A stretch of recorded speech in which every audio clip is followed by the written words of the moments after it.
Voilà, c'est ça. Alors, c'est une activité en fait que je démarre depuis pas très longtemps, mais j'ai commencé déjà en participant à la commission handicap de l'Association nationale des directeurs de ressources humaines.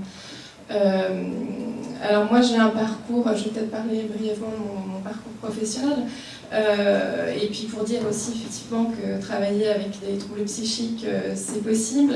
Il y a des contraintes, je dirais, mais pas des limites, c'est-à-dire qu'on peut tout se permettre, il faut être ambitieux. C'est Patricia Degan qui est schizophrène et qui est père aidante également, qui disait que la maladie psychique, ça apporte des limites, mais c'est aussi tout un champ de possibilités qui s'ouvre. Donc moi j'ai toujours travaillé, alors plus ou moins à temps partiel, plus ou moins en indépendante. J'avais aussi trois enfants en bas âge, donc voilà. Et la maladie n'a pas été une difficulté parce que je ne l'ai pas déclarée. Je n'avais pas cette stigmatisation et ces préjugés qui sont liés aux troubles psychiques d'une part et au handicap psychique d'autre part. Et puis parler de handicap, moi le handicap, il était au moment des crises maniaques, des crises dépression, et on a un moment de stabilisation qui maintenant dure depuis très longtemps. Et il n'y a pas vraiment de handicap, c'est-à-dire qu'il y a des symptômes résiduels bien souvent, donc ça peut être effectivement des troubles cognitifs, ça peut être une vulnérabilité au stress, une hyperréactivité émotionnelle, quoi d'autre, ah oui, il y a aussi des symptômes dépressifs résiduels. Mais tout ça, il y a des thérapies aujourd'hui pour les soigner, il y a des traitements médicamenteux qui sont aussi très efficaces. Donc on a la remédiation cognitive, on a la méditation de pleine conscience, etc. Et en fait, quand on est conscient de ces vulnérabilités, alors on peut les résoudre. Et alors, finalement, on est plus fort parce qu'on est mieux protégé. Apprendre à gérer le stress, ça va permettre finalement d'être mieux protégé que quelqu'un qui ne l'aurait pas fait et qui, en situation en entreprise, serait confronté à un stress important, à une pression professionnelle. Donc, aménagement de poste, ça c'est à voir au cas par cas, c'est-à-dire qu'effectivement il faut identifier les facteurs de rechute. Donc ça peut être le stress, ça peut être les horaires, le travail de nuit, le décalage horaire, etc., des choses qui sont effectivement pas bonnes. Savoir qu'est-ce qu'on fait, est-ce que c'est insupportable ou est-ce qu'on peut y arriver par des stratégies, etc., à les supporter, puis à quel seuil, et ça dépend vraiment de chacun.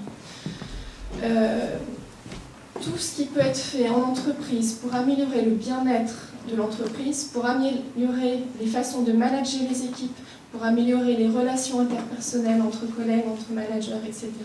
Tout ça ne peut faire du bien non seulement aux personnes qui ont des troubles psychiques, mais à toute l'entreprise en général. Et c'est en faisant attention justement à ces personnes les plus vulnérables que finalement on arrive à améliorer le bien-être de tous. Dans votre expérience personnelle, vous avez plus affaire à des personnes qui sont donc dans le cadre de l'entreprise, qui travaillent et qui ont des difficultés, ou plutôt des personnes qui viennent de reprendre un emploi? Alors en fait, donc moi pour l'instant je rencontre surtout, j'ai surtout développé mon travail en éducation thérapeutique du patient, et donc là je suis confrontée à différents cas. Il y a des personnes donc, qui ont repris du travail avec une reconnaissance de travailleur handicapé, il y en a qui sont en reclassement et qui font la démarche de la demander. C'est vrai que moi, de par expérience,